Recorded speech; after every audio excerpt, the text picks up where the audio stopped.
Hello students, आज हम लोग बात करने वाले हैं चैप्टर समुच्चय की।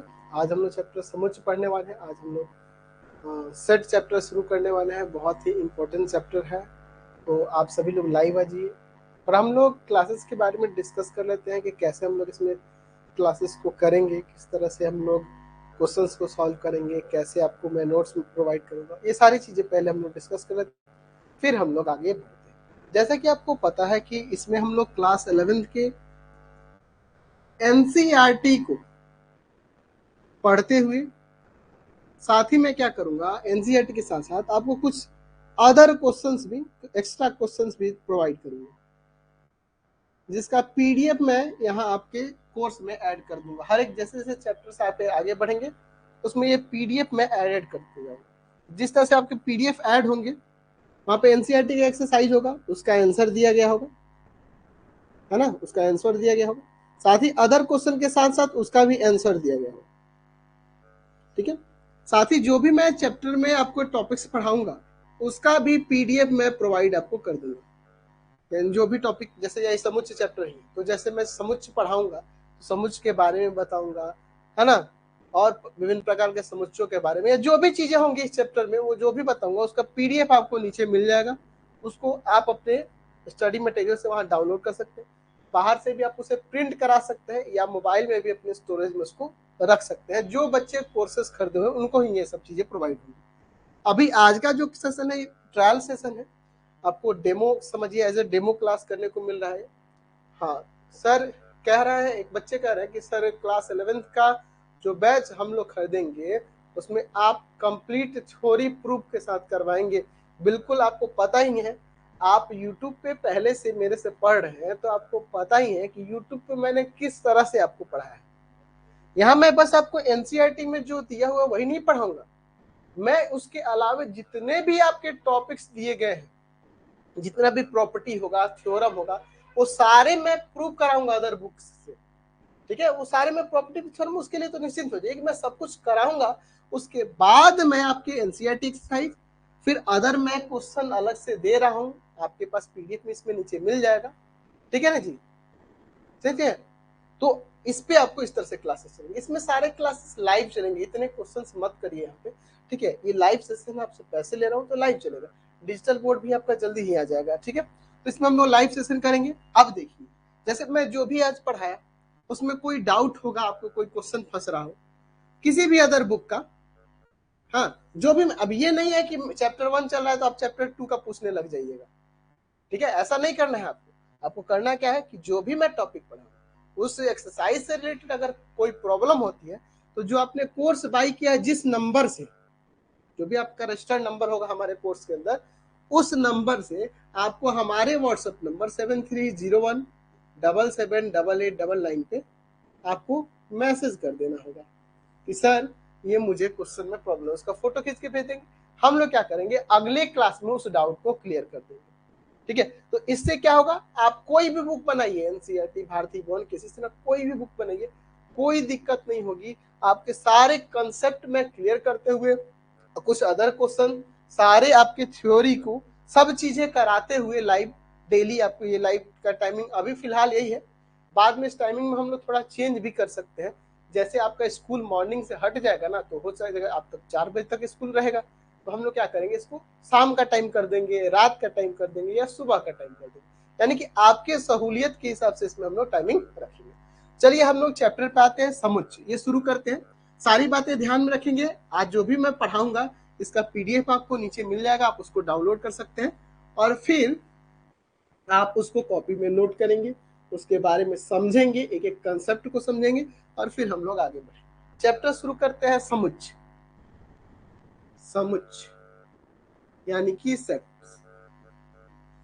ठीक, देखिए समुच्चय क्या होता है, पहले हम लोग इसको डिफाइन करते हैं। ठीक है ना, समुच्चय क्या होता है। देखिए, जितने भी वेल डिफाइंड ऑब्जेक्ट होंगे, हम लोग कह सकते हैं, परिभाषा आप इसका बहुत बार पढ़े भी होंगे, मैंने आपको बहुत बार बताया भी है ऐसे, है ना। सुपरिभाषित जो वस्तुओं का संग्रह होता है ना, वही समुच्चय कहलाता है। वेल डिफाइंड ऑब्जेक्ट्स का जो कलेक्शन होगा वो समुच्चय कहलाएगा। जैसे मैं कह रहा हूं कि प्राकृत संख्याएं का संग्रह, प्राकृत संख्याओं का संग्रह। तो हमें पता है, पहले से ज्ञात है प्राकृत संख्याएं क्या क्या हो सकती है, यानी कि वो वेल डिफाइंड ऑब्जेक्ट है, वो संग्रह की वस्तु है। जैसे मैं कहता हूँ प्राकृत संख्या 1 2 3 4 5 6 7 8 8 9 10 हो सकती है, तो वो वेल डिफाइंड ऑब्जेक्ट है, यानी कि वो एक समुच्चय है, वो समुच्चय होगा। अब मैं कहता हूं कि सुंदर लड़कियों का संग्रह, तो भैया ये वेल डिफाइंड ऑब्जेक्ट नहीं है। अब सुंदर लड़कियां, कौन सी लड़की कितनी सुंदर हो सकती है वो आपको नहीं, मेरे नजर में कौन सुंदर है, आपके नजर में कौन सुंदर है, दोनों में फर्क हो जाएगा, है ना। तो सुंदरता ये संग्रह की वस्तु नहीं है, इसका आप संग्रह नहीं कर सकते। मैं कह रहा हूं कि मोटे लड़के का संग्रह, अब कौन कितना मोटा है इसका भी आप संग्रह नहीं कर सकते, ये भी संग्रह की वस्तु नहीं है, ये वेल डिफाइंड ऑब्जेक्ट नहीं है। मैं कह रहा हूं खतरनाक जानवरों का संग्रह, वो भी वेल डिफाइंड ऑब्जेक्ट है। कौन जानवर कितना खतरनाक आपको पता है, नहीं पता है?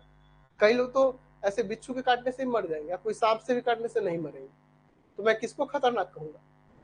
ठीक है, तो मैं ये कह रहा हूं कि आईपीएल चल रहा है भाई, सबसे अच्छा तो केएल राहुल खेल रहा है, या मैं कोई नाम रखता हूं, नहीं, आप उसका हर एक मैच का प्लेटफॉर्म परफॉर्मेंस देख लो, नहीं, यानी कि कह दूं कि क्रिकेट टीम के खिलाड़ियों का संग्रह, अच्छे खिलाड़ी का संग्रह, सबसे अच्छे खिलाड़ी का संग्रह, अच्छे खिलाड़ियों का संग्रह, तो वो संग्रह की वस्तु नहीं, वो समुच्चय नहीं हो सकता है। क्योंकि देखो इस मैच में कोई अच्छा खेला तो अगले मैच में कोई और अच्छा खेलेगा, उसके अगले मैच में कोई और अच्छा खेलेगा, तो ये संग्रह की वस्तु नहीं है। आप ये नहीं ज्ञात कर सकते हैं कि भाई ये सबसे अच्छा खिलाड़ी है, ये बहुत अच्छा खेलता है, इससे अच्छा कोई नहीं खेल सकता है, ऐसा हो सकता है? नहीं हो सकता ना। तब तो भाई ड्रीम 11 पे आप करोड़ों कमाते, आपको पहले से ही पता रहता है कि कौन खिलाड़ी अच्छा खेलेगा, आप पहले से 11 को टीम से सेट करेंगे, एकदम करोड़पति बन जाएंगे आप।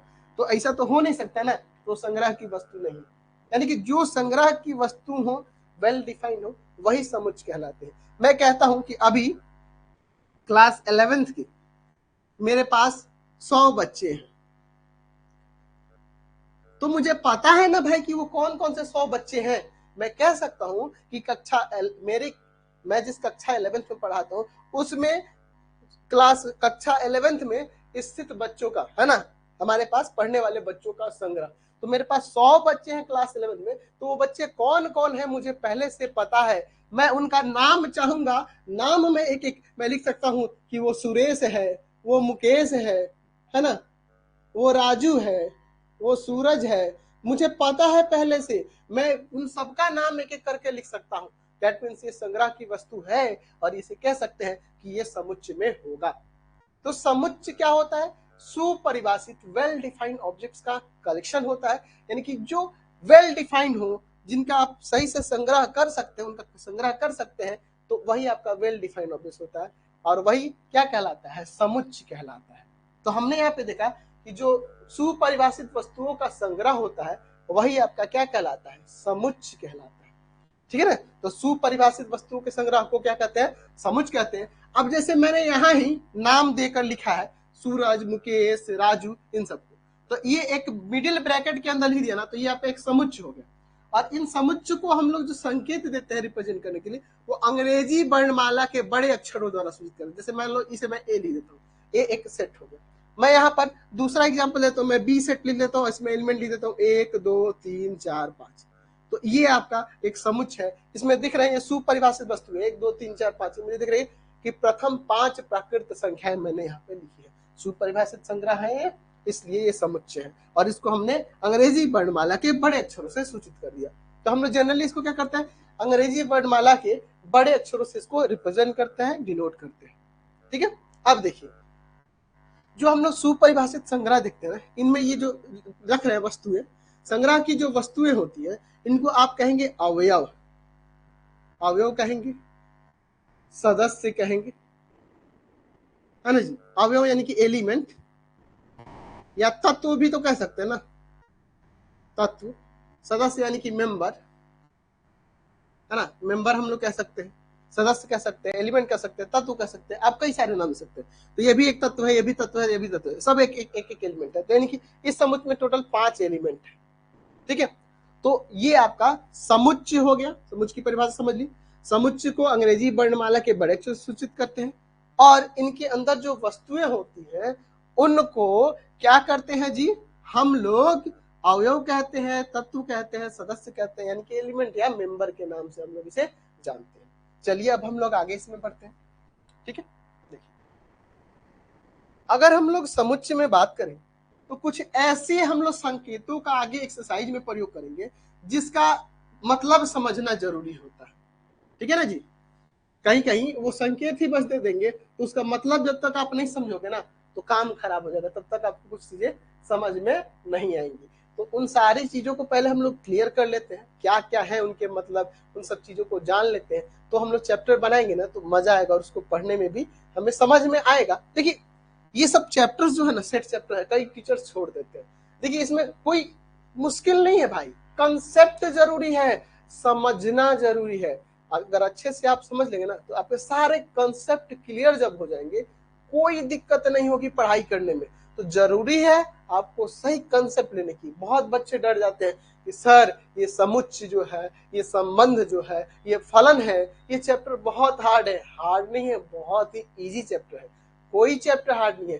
कंसेप्ट आपको मिल जाएगा, बहुत अच्छे से आप समझ पाओगे। तो जरूरी है सही से कंसेप्ट लेना। चलिए अब हम लोग बात करते हैं, हम लोग अपने टॉपिक पे आते हैं। हम लोग बात करते हैं कुछ संकेत है उनके बारे में। देखिए कहीं कहीं क्या करेगा कि आर लिख देगा डार्क करके, है ना, बोल्ड में लिखेगा, बोल्ड, बोल्ड आर, बड़े बोल्ड आर लिख देगा। आर का मतलब यहाँ क्या होगा, इस चैप्टर में, समुच्चय चैप्टर में क्या होगा, वास्तविक संख्याओं का समुच्चय। यहाँ आर का मतलब हो गया जितनी भी वास्तविक संख्या है उन सभी का समुच्चय, जितनी भी वास्तविक संख्या संभव हो सकती वो सभी के सभी आर से रिप्रेजेंट हो रही है। क्यों दे देगा बोल्ड में, मैं बोल्ड नहीं कर रहा बार बार, आप समझ लेना बोल्ड रहना चाहिए, लेटर्स बोल्ड ही होंगे, है ना। इसको कहते हैं परिमेय संख्याओं का समुच्चय, परिमेय संख्याओं का समुच्चय। अच्छा अब दे दे, मान लो दे दे जेड, याद रखना बोल्ड कर लेना आप। इसका मतलब क्या होगा, यहां पर इसको कह देंगे पूर्णांकों का समुच्चय। ठीक है, मैं पहले लिख देता हूं ई, सम संख्याओं,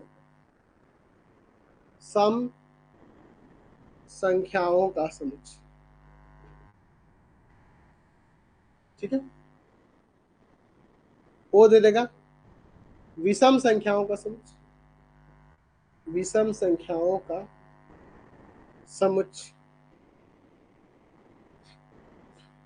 यहां पे दे देगा एन प्राकृत संख्याओं का समुच्चय, प्राकृत संख्याओं का समुच्चय। इस तरह से हम लोग इन सबको रिप्रेजेंट करते हैं। आर माइनस क्यू दे देगा, इसको अपरिमेय संख्याओं का समुच्चय, या हम लोग आर बाई क्यू भी दे सकते हैं, अपरिमेय संख्याओं का समुच्चय। तो इस तरह से हम लोग इनको रिप्रेजेंट करते हैं, इन सब संकेतों का प्रयोग करते हैं। अब देखिए कहीं आर पॉजिटिव जब दे देगा पावर में या आर निगेटिव, तो आर पॉजिटिव का मतलब हो गया कि धनात्मक वास्तविक संख्याओं का समुच्चय, और आर निगेटिव अगर दे देगा तो इसका मतलब क्या होगा कि ऋणात्मक वास्तविक संख्या का।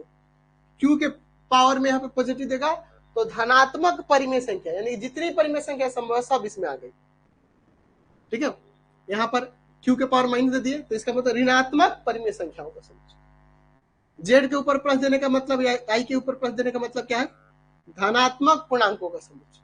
ठीक है, जेड के ऊपर माइनस या आई के ऊपर माइनस देने का मतलब क्या है, ऋणात्मक पूर्णांकों का समुच्चय। ये तो आप इवन नंबर तो आप सम संख्या समझ ही रहे, 2 4 8 10 ऐसे करके होता है। अब देखिए यहाँ पे क्लास 10 तक तो ठीक था कि आप नहीं लिखते थे, यहाँ पे हम लोग सम संख्या में आप 0 plus minus 2 plus minus 4 plus minus 6 इन सबको ले सकते हैं। धनात्मक और ऋणात्मक इसमें आ जाएंगी, वही क्लास 10 तक था कि हम लोग 2 जानते थे 4 जानते थे, ऐसे सम संख्या कहते थे। लेकिन माइनस वाले भी इसमें आ जाएंगे, 2 से विभाज्य है ना भाई, वहां परिभाषा होती थी कि 2 से विभाज्य जो प्राकृत संख्या है वो आपकी सम संख्या होती थी। लेकिन अब वहां ये परिभाषा खत्म, जो भी 2 से विभाज्य हो जाए पूरी तरह से वो आपकी क्या कहलाएंगी, वो आपकी सम संख्या कहलाएंगी। तो परिभाषा में थोड़ा बहुत परिवर्तन अब आते जाएगा जैसे जैसे हायर क्लासेस में हम लोग जाएंगे। आर माइनस क्यू कहने का मतलब क्या है कि जब सभी वास्तविक संख्याओं में से जब परिमेय संख्या को हटा देंगे तो बच जाएगा आपका अपरिमेय संख्या। बात को समझे ना। तो इसलिए वो हो गया अपरिमेय संख्याओं का समूह। तो वास्तविक संख्याएं परिमेय और अपरिमेय दोनों मिलाकर ही ना होती है, उनका परिमेय और अपरिमेय इन दोनों को जब एक साथ इन्वॉल्व कर देंगे तो आपका वास्तविक संख्या बन जाता है। तो वही वास्तविक संख्या में से जब परिमेय संख्या हटा देंगे तो अपरिमेय संख्या होगी। तो ये सब संकेत है। अब इसका उपयोग कैसे होगा थोड़ा समझ लीजिए। मान लीजिए कहीं कह देगा x ऐसे करके, अब ये है क्या, अब ये संकेत क्या है, चलिए अब इसका भी मतलब समझ लेते हैं, इसको भी जरूरी है। इस संकेत का मतलब क्या है, इसका अर्थ क्या है। या इस संकेत को कहा जाता है बिलोंग्स टू, ठीक है, x बिलोंग्स टू r, यानी कि x समुच्चय r का सदस्य है या एलिमेंट है। x इसको पढ़ा जाता है बिलोंग्स टू। बिलोंग्स टू का मतलब क्या है, यहां पर ये x जो है समुच्चय r का सदस्य है ना, मेंबर है। इस चीज को बताने के लिए हम लोग बिलोंग्स टू का प्रयोग करते हैं। यानी कि x क्या है, समुच्चय r का सदस्य है, यानी कि x क्या है, एक वास्तविक संख्या है। तो देखिए ये चीज बहुत जगह आपको देखने को मिलेगी इस तरह से। तो x क्या है, एक वास्तविक संख्या। अब वो वास्तविक संख्या कोई भी वास्तविक संख्या हो सकती है। वास्तविक संख्या अनंत है ना भाई, तो अनंत है तो यहाँ पर कोई भी वास्तविक संख्या वो हो सकती है। तो इसके लिए आप ये निश्चिंत रहे कि कोई आप कोई फिक्स नंबर नहीं दे सकते हैं यहाँ पे, ठीक है, क्योंकि x क्या है, एक चर लिए हैं हम लोग, कोई एलिमेंट लिए हैं। वो एलिमेंट क्या है, वह कुछ भी हो सकता है, कोई भी वास्तविक संख्या हो सकती है। तो इसलिए आप उसके कोई फिक्स नहीं। हाँ यही कह देता मैं कि 2 बिलोंग्स टू r, यानी कि 2 क्या है, r से वास्तविक संख्या से बिलोंग करता है। तो जाहिर सी बात, तो 2 एक वास्तविक संख्या है तो उससे बिलोंग तो करेगा ही ना। चलिए अच्छा, एक और इसी के अपोजिट में संकेत आ जाएगा, इसको जब काट देंगे इसका अर्थ, तो इसको पढ़ा जाता है not belongs to. Not belongs to, तो ये कब लगाते हैं, जब कोई तत्व किसी समुच्चय का सदस्य नहीं होगा तब हम लोग ये लगाते हैं। जैसे मैं कह देता हूं, मैं यहां पे कहता हूं कि √2 नॉट बिलोंग्स टू Q। √2 क्या है, एक क्या है, एक अपरिमेय संख्या है, और यह अपरिमेय संख्या परिमेय संख्या तो नहीं हो सकती ना, वो नॉट बिलोंग्स टू करेगी। तो इस कंडीशन में हम लोग नॉट बिलोंग्स टू का प्रयोग करते हैं, ठीक है। तो आपके पास एक्सरसाइज में इस पे क्वेश्चन भी हो सकते हैं। मान लीजिए कोई समुच्चय दे देगा, है ना, हम लोग यहाँ से हम लोग इसमें से ले रहे थे, हमारे पास यहाँ कोई समुच्चय दे देगा 1 2 3 4 5, बताना होगा कि निम्नलिखित में कौन सत्य है। पहला दे देगा कि 5 बिलोंग्स टू ए, दूसरा दे देगा 6 बिलोंग्स टू ए, तीसरा दे देगा 1 नॉट बिलोंग्स टू ए। तो देखो आप इसमें 5 इस समुच्चय का सदस्य है तो इसलिए यहाँ बिलोंग्स टू लगेगा। 6 इसका है सदस्य, नहीं है तो ये गलत हो जाएगा, वहां नॉट बिलोंग्स टू होना चाहिए था ना जी, वहां नॉट बिलोंग्स टू होना चाहिए था, इसलिए गलत हो जाएगा। 1 नॉट बिलोंग्स टू है, 1 तो उसमें है, ऐसा कहां हो रहा है, क्योंकि गलत हो जाएगा। 1 उसमें बिलोंग कर रहा है, यहाँ पे होना चाहिए था क्या, 1 बिलोंग्स टू है, यहाँ पे क्या होना चाहिए था, 6 नॉट बिलोंग्स टू है। तो इस संकेत का मतलब समझे, ये संकेत तब लगाते हैं जब कोई अवयव किसी समुच्चय के अंदर हो, और ये संकेत कब लगाते हैं जब कोई अवयव उस समुच्चय के अंदर ना हो। तो इसको पढ़ेंगे बिलोंग्स टू, इसको पढ़ेंगे नॉट बिलोंग्स टू, है ना। यानी कि यहाँ पे जैसे अगर लिखते हैं कि जैसे मैं लिखा है कि 2 बिलोंग्स टू आर, इसका मतलब 2 आर का एक सदस्य है, एलिमेंट है, आर का एक सदस्य है। आर क्या है, वास्तविक संख्याओं के यहाँ समुच्चय को रिप्रेजेंट कर रहा है। तो यहाँ से हमने इन संकेतों का मतलब समझ लिया। इसका प्रयोग हम लोग बहुत ही ज्यादा इसमें करने वाले हैं, इसलिए इन सब चीजों को पहले से जानना हमें जरूरी है, तभी जाके आपका कंसेप्ट जो होगा और क्लियर होते जाएगा। तो चलिए इसको इरेज करता हूं मैं, और फिर मैं आगे चैप्टर में बढ़ता हूँ। देखिए इस सबके पीडीएफ मैंने नीचे दे रखे हैं आपको, आपका जो इसमें पीडीएफ पहले से ऐड है, इसको आप डाउनलोड कर लेंगे, लिखने की जरूरत नहीं पड़ेगी, आप बस वीडियोस देखिए और बातों पे ध्यान दीजिए। और मैं एक्सरसाइज भी आपको इस पे दे दूंगा, जिसका लिंक आपको यहाँ पे जिसका पीडीएफ आपको मिल जाएगा, और पीडीएफ को डाउनलोड कर लीजिए, आपके एप्लीकेशन के अंदर ही होगा, ठीक है जी, कंटेंट में होगा, या हाँ कंटेंट में होगा, या फिर देखिए डॉक्यूमेंट के नाम से कोई फाइल बन गया होगा नीचे, उसी में होगा। तो आपका जो कोर्स है उसी के अंदर ये पीडीएफ मिल जाएंगे, उसको आप वहां से डाउनलोड कर लीजिए, ठीक है, और उसको पढ़ेंगे, ठीक है। अभी फिलहाल हम लोग आगे इसमें बढ़ते हैं। अब हम लोग बात करते हैं समुच्चय के निरूपण की।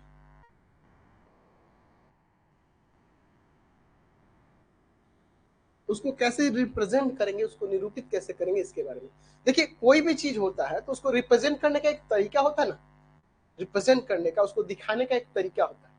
तो यहाँ पे हम लोग समुच्चय को भी दो तरीके से दिखाते हैं, ठीक है जी। पहला होता है सारणी या तालिका रूप, ठीक है ना जी। रोस्टर फॉर्म भी इसे कहते हैं, रोस्टर फॉर्म, ठीक है। सारणी या तालिका रूप, ठीक है, रोस्टर फॉर्म कहते हैं, है ना। या फिर आप इसे टेबुलर फॉर्म भी कह सकते हैं, टेबुलर फॉर्म। और दूसरा होता है गुण प्रकटीकरण रूप, या फिर और भी नाम है इसके, कैसे, समुच्चय निर्माण रूप,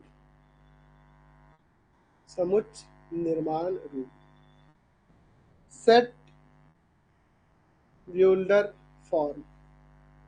देखिए, सारणी रूप या तालिका रूप में क्या किया जाता है कि जो समुच्चय के अवयव होंगे उसको मझोले कोष्ठक के अंदर एक एक करके कॉमा देके लिख देते हैं। जैसे मैं मान लो यहाँ पे एक सेट लेता हूँ, मैं लिखता हूँ 1 2 3 4 5 ऐसे। यह है क्या, प्रथम 5 प्राकृत संख्याओं का समुच्चय। एक किसको रिप्रेजेंट कर रहा है, प्रथम 5 प्राकृत संख्या का समुच्चय। तो एक को कैसे रिप्रेजेंट किया, ये से। तो जो लिखने का वे है, तरीका है, ये कहलाता है सारणी या तालिका रूप। तो इसमें क्या करते हैं कि अवयवों को एक एक करके कॉमा देके लिखा जाता है। ध्यान रखना, कोई भी अवयव रिपीट नहीं किया जाता, जैसे दो को दो बार नहीं लिखेंगे, एक को एक, सब अद्वितीय रूप से लिखे जाते हैं। तो इसमें क्या किया जाता है, एक एक करके अवयवों को कॉमा देकर ऐसे लिखा जाता है, और इसी रूप को हम लोग कहते हैं सारणी रूप। जैसे मैं एक यहाँ पर और समझ लेता हूँ भी, मैं लिखता हूँ अंग्रेजी वर्णमाला के, अंग्रेजी वर्णमाला के स्वर का समुच्चय, अंग्रेजी वर्णमाला के स्वर का समुच्चय। तो देखिए, अंग्रेजी वर्णमाला के स्वर को ऐसे ए ई आई ओ यू, तो ये हमने एक एक करके कॉमा देके लिखा, तो ये कौन सा रूप हुआ, सारणी रूप। अब देखिए, गुण प्रकटीकरण, गुण यानी उसके एक क्या कहते हैं, उसके नेचर को देखकर, है ना, वो कैसा है, उसके अंदर क्या प्रॉपर्टी है, उनको देखते हुए एक हम लोग उसका स्टेटमेंट जैसा वहां पे तैयार कर देते हैं, उसका एक ऐसे रिप्रेजेंट करते हैं जो क्या होगा कि इन सबको वो दर्शाएगा। हम लोग एक ऐसे तरीके से इसको ट्रांसफॉर्म करेंगे जिसको देखकर पता चल जाएगा कि हम लोग प्रथम 5 प्राकृत संख्याओं को व्यक्त कर रहे हैं वहां पर। तो वो जो तरीका होता है वो गुण प्रकटीकरण, यानी कि सबके मिलने वाले एक कॉमन नेचर को देखकर हम लोग क्या करते हैं, एक यहाँ पर उसका फॉर्म तैयार करते हैं। जैसे इसी को देखिए, मैंने पहले ही बताया कि प्रथम 5 प्राकृत संख्याएं हैं, तो मैं यहाँ लिख दूंगा। इसमें क्या किया जाता है, इसमें लिखने का तरीका देखिए, मिडिल ब्रैकेट के अंदर x लिखेंगे, कोई भी चार लिख सकते हैं, y भी लिख सकते हैं, कोई दिक्कत नहीं, कॉलन देंगे या हाइपन भी दे सकते हैं, कॉलन या हाइपन देंगे, फिर पुनः x वही चार लिख देंगे। और हम देख रहे हैं कि सभी सभी क्या है, नेचुरल नंबर है, प्राकृत संख्या। देखो मैं तरीका यूज करूं, x belongs to n, x belongs to n। देखिए अभी मैंने जो आपको संकेत बताए थे उसका मैंने प्रयोग कर दिया, बिलोंग्स टू जब वो अवयव उस समुच्चय का सदस्य होगा, यानी कि x जो तत्व होगा वह नेचुरल नंबर होगा, प्राकृत संख्या होगा। देखिए कितना अच्छा अर्थ निकल रहा है यहाँ पे, मीनिंग को तो समझो भाई। तो x क्या होगा, x ऐसे अवयव होंगे जो प्राकृत संख्याएं होंगी, और जहां पर वह एक हो सकता है, एक से बड़ा हो सकता है x, लेकिन 5 और 5 से छोटा। तो देखो x कोई प्राकृत संख्या हो सकता है जो एक के बराबर होगा और एक से बड़ा होगा, लेकिन 5 और 5 से छोटा होगा। तो मतलब तो यही ना निकल के आया। तो देखे तो कितने अच्छे तरीके से मैंने हर एक को फॉलो करने वाले एक कॉमन नेचर को देखा, और उसी के हिसाब से यहाँ पे मैंने एक स्टेटमेंट तैयार कर दिया, इसको समुच्चय निर्माण रूप में कर दिया। यहाँ पे देखिए, अब मैं यहाँ पे ऐसे भी तो लिख सकता था, x जो होगा एक और एक से बड़ा है लेकिन 6 से छोटा है। एक और एक से कोई भी प्राकृत संख्या हो सकती है, बट एक और एक से बड़ा लेकिन 6 से छोटा, तो 6 से छोटा प्राकृत संख्या आपका क्या होगा, 5 तक ले जाएगा। तो लिखने का आपका तरीका है भाई, इसमें कुछ नहीं, आप अपने हिसाब से जैसे लिखना चाहो आप लिख सकते हो। जैसे इस समुच्चय को लिखने के लिए हम लोग सोचे, तो सेट बी को आप यहाँ रिप्रेजेंट करने के लिए सोचेंगे, तो हम लोग लिख सकते हैं एक्स कॉलन एक्स, हाइपन भी दे सकते हैं, दोनों तरीका ठीक है ना जी। एक एक्स क्या है, एक अंग्रेजी वर्णमाला का, अंग्रेजी वर्णमाला का स्वर है। यहां पे भी वही चीज लिख सकते हैं। तो एक्स अंग्रेजी वर्णमाला का स्वर, तो अंग्रेजी वर्णमाला का स्वर ए आई ओ यू होगा, इसमें तो इसमें से कोई होगा, है कि नहीं। तो यहां से देखो कंसेप्ट समझना जरूरी होता है। तो हमने देखा कि समुच्चय को दो प्रकार से निरूपित करते हैं, एक सारणी रूप या तालिका रूप, और दूसरा गुण प्रकटीकरण या समुच्चय निर्माण रूप। ठीक है ना जी, ठीक है, समझ गए। चलिए, अंकित कुमार क्या कर रहे हैं, सर क्या स्क्रीन पर का नेम फिक्स नहीं होगा। अच्छा, आपका नाम तो वो वाटर मार्क के साथ दिखा रहा होगा ना, आपका मोबाइल नंबर और नाम वाटर मार्क के साथ दिखा रहा है, वो हमारी सेफ्टी के लिए। ये चीज जान लो मैं क्यों ऐसा कह रहा हूँ। देखिए एक सेकंड रुक जाइए। देखिए वो हम लोग की सेफ्टी के लिए है कि कोई बच्चा क्लास का किसी दूसरे सोर्स से उस वीडियो को रिकॉर्ड मत कर ले, ठीक है, और रिकॉर्ड करके कहीं भेज दे। तो रिकॉर्ड करके अगर भेजोगे तो आपका वहां नाम और नंबर दिखा रहा है, पता चल जाएगा मुझे कि आप कौन कौन है ये जो ये खेल खेल रहा है, ये वीडियो रिकॉर्ड करके कहीं और भेज दे रहा है। तो आपका ऐप से तो डाउनलोड रिकॉर्ड नहीं होगा, लेकिन अगर कोई दूसरा मोबाइल ले जाके कैसे रिकॉर्ड करेगा, तो उसका नाम और उन महानुभावों का नंबर भी वहां पे होगा, फिर हम उनसे बात करेंगे, इसीलिए वो दिया जाता है। तो वो तो वाटर मार्क के साथ साइड में रहता है, ठीक है ना जी, तो कोई दिक्कत नहीं है। चलिए आगे बढ़ते हैं। उससे आपको कोई परेशानी नहीं होनी चाहिए, उस पर ध्यान नहीं दीजिए, मेरे ऊपर ध्यान दीजिए, ठीक है ना जी। उस पर नहीं ध्यान दीजिए, आप पढ़ाई के ऊपर ध्यान दीजिए, मेरे ऊपर ध्यान दीजिए। चलिए, तो ये तो हमने सीख लिया कि समुच्चय को निरूपित करने की दो तरीके हैं। एक पहला जो था रोस्टर या टेबुलर फॉर्म, और दूसरा था समुच्चय निर्माण रूप सेट बिल्डर फॉर्म। अब हम लोग बात करते हैं कुछ समुच्चयों के बारे में, ठीक है ना जी। अब हम लोग बात करते हैं, पहले हम लोग बात कर लेते हैं परिमित और अपरिमित समुच्चय के बारे में, ठीक है जी। इसके पहले भी और कोई टॉपिक था क्या? नहीं, ठीक है, परिमित अपरिमित देख लेते हैं। परिमित समुच्चय मैं आपके नोट्स में जो दिया हूं उसी तरीके से बता रहा हूं ना जी, इस तरह से ठीक रहेगा। फाइनाइट सेट क्या होता है, फाइनाइट सेट, इसको डिस्कस कर लेते हैं। परिमित फाइनाइट, तो अगर आपके पास कोई समुच्चय ऐसा दिया हो जिसमें अवयवों की संख्या की आप गिनती कर सके, कितने अवयव हैं, 10 गो है, 20 गो है, 50 गो है, 100 गो है, 1 लाख है, 50 लाख है, जितने अवयव आप गिन सके, पता हो कि इतनी निश्चित संख्या में उसमें अवयव है, तो उस समुच्चय को हम लोग परिमित समुच्चय कहते हैं। जैसे मान लो मैं एक सेट ले लेता हूँ, यहाँ पे मैं ले लेता हूँ इसको 1 2 3 4 5 6 ऐसे लिख देता हूँ, तो ये आपका अपरिमित हो जाएगा। लेकिन वही मैं यहाँ पे कर देता हूँ कि मान लो 150 तक गया, तो 1 से लेके 150 तक यहाँ पे प्राकृतिक संख्याएं गई होंगी, तो ये आपका परिमित समुच्चय है, क्योंकि इसमें अवयवों की संख्या की आप गिनती कर सकते हैं, तो ये आपका परिमित समुच्चय कहलाएगा, क्योंकि इसमें नंबर ऑफ एलिमेंट फिक्स है।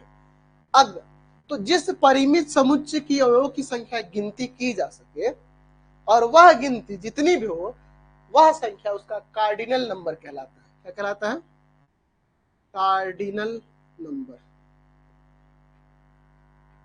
ठीक है, वो क्या कहलाता है, उसका कार्डिनल नंबर कहलाता है। यानी कि जिस समुच्चय के अवयवों की संख्या जितनी कोई, यानी कि किसी परिमित समुच्चय के जो अवयवों की संख्या होती है, वह उस समुच्चय का कार्डिनल नंबर है ना, नंबर ऑफ एलिमेंट कह दीजिए, वो कहलाता है। जैसे इसी समुच्चय में देखो, इस समुच्चय में मेरे पास 150 टोटल अवयव है, इसलिए कह सकते हैं कि समुच्चय ए का कार्डिनल नंबर 150 है। जैसे मान लो मैं समुच्चय बी ले लेता हूँ, इसमें अवयव मान लो ए ई आई ओ यू ले लेता हूँ, तो मैं कहूंगा कि समुच्चय बी का कार्डिनल नंबर 5 होगा, क्योंकि इसमें अवयवों की संख्या कितनी है, 5 है। तो उसमें अवयवों की जो संख्या होती है उसे हम उस समुच्चय का कार्डिनल नंबर कहते हैं, नंबर ऑफ एलिमेंट कहते हैं, ऐसे आप कह सकते हैं, ठीक है। अब बात करते हैं अपरिमित अपरिमित समुच्चय,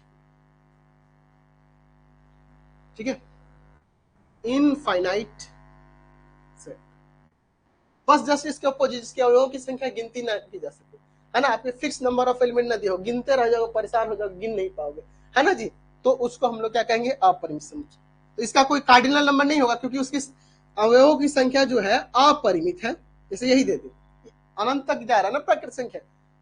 आप इसे ऐसे भी कह सकते हैं समुच्चय निर्माण रूप में, x colon x, x belongs to natural number. अब वो नेचुरल नंबर तो अनंत तक है, तो कितना होगा, तो इसकी गिनती नहीं कर सकते हैं, इसलिए इसका कोई कार्डिनल नंबर, यानी कि सिर्फ परिमित समुच्चय में ही हम लोग कार्डिनल नंबर की बात करेंगे, अपरिमित में नहीं। तो अवयवों की संख्या की अगर गिनती नहीं की जा सके तो उसको अपरिमित समुच्चय, इनफाइनाइट सेट कहा जाता है। ठीक है, समझ गए। चलिए अब हम लोग बात करते हैं आगे। चलिए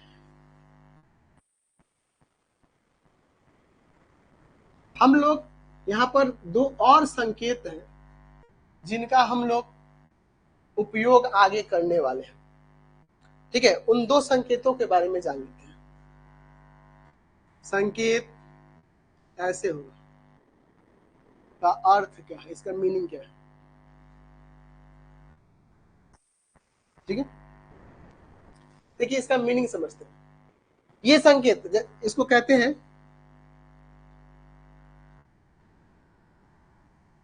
इंगित करता है, को इंगित करता है, यानी कि इंप्लाइज बाई।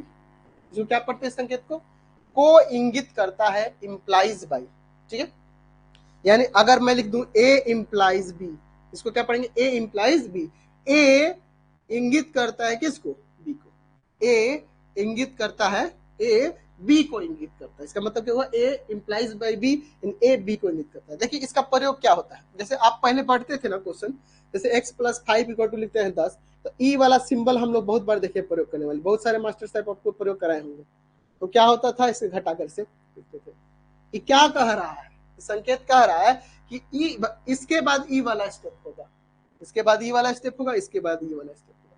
यानी कहने का मतलब कि ये इसको इंगित करता है। इसको आप ऐसे देखो, इसको आप ऐसे भी लिख सकते हो, implies by x = 10 - 5, implies by x = 5। मतलब कि ये स्टेप के बाद ये स्टेप, ये स्टेप के बाद ये स्टेप, ये इसको इंगित करता है, ये इसको इंगित करता है ना, तो इसको लगाया जाता है। ठीक है, यानी कि ये इसको इंडिकेट कर रहा है, यानी कहने का मतलब कि ये चीज अगर होगा तो ये चीज हो जाएगा, अगर ये दिया हो तो ये होगा, ये दिया है तो ये होगा। इसका मतलब ये है, इसको ये संकेत देखिए। दूसरा एक ये संकेत है, इसको क्या पढ़ेंगे, हाँ, इंगित करता है तथा किया जाता है, ऐसे हम लोग पढ़ सकते हैं। ये इंगित करता है और इंगित किया जाता है, यानी इसको पढ़ते हैं implies and implied by। ठीक है, इसको अगर ऐसे लिख दें, इसका मतलब होगा कि ए बी को इंगित करता है, बी ए को इंगित करता है, एक दूसरे को इंगित करता है, रिप्रेजेंट। तो इसका प्रयोग कब करेंगे, जैसे मान लीजिए कोई मैं यहाँ उदाहरण लेता हूं,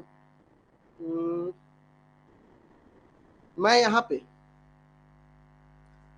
कह रहा हूं, जैसे मान लीजिए ए समुच्चय बी समुच्चय के बाद, समुच्चय नहीं, मान लीजिए कोई संख्या, मान लीजिए ए और बी कोई वास्तविक ऐसे माने कि ए बी के बराबर है। तो अगर ए बी के बराबर है तो A implies by B, implies and implies by B equal to A भी ले सकते हैं। यानी कि बी अगर ए के बराबर हो तो ए बी के बराबर होगा, ए बी के बराबर हो तो बी ए के बराबर। मतलब ये दिया रहने पे ये हो सकता है, ये दिया रहने पे ये हो सकता है। मतलब कहने का मतलब है कि ये उसको इंगित करता है, ये इसको इंगित करता है। इसका मीनिंग ये हुआ। अभी समुच्चय क्यों लेकर मत चलिए, अभी हमने उस ऐसी परिभाषा नहीं देखी है। मान लीजिए कोई वास्तविक संख्या है, ए और बी, यहाँ कोई दो वास्तविक संख्या है, हम लोग ऐसा मान लेते हैं।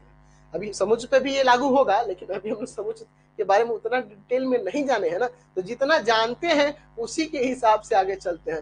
a = b अगर दिया है तो b = a भी होगा, b = a दिया है तो a = b भी होगा। तो इस संकेत का तभी प्रयोग करेंगे कि जब इधर वाला पार्ट उधर वाले को इंगित करे, उधर वाला इधर वाले को, यानी एक दूसरे को इंगित करेंगे, तब हम लोग इस संकेत का प्रयोग करते हैं। इंप्लाइज एंड इंप्लाइज बाई से कहा जाता है। समझ में आया।